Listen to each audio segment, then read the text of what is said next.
Gazetari i së përditshmes gjermane Frankfurter Allgemeine Zeitung Michael Martens ka deklaruar se ideja për antarësimin e vendeve të Ballkanit në tregun e vetëm evropian nuk është e re dhe se ajo është mbështetur më herët edhe nga kryeministri i Kosovës Albin Kurti.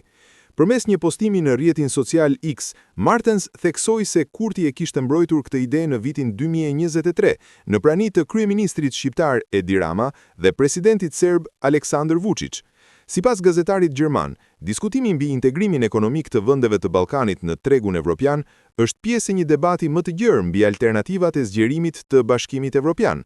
Ideja se antarësimi në tregun e vetëm evropian është thelbësor për vendet kandidate që nuk do të lejohen të antarësohen në BE në të ardhmen e parashikueshme nuk është e re në mesin e politikanëve. Para Edi Raman dhe Aleksandar Vučić sot në FAZ, këtë ide e kishte mbrojtur Albin Kurti në vitin 2023 në prani të kryeministrit shqiptar Edi Rama dhe presidentit serb Aleksandar Vučić.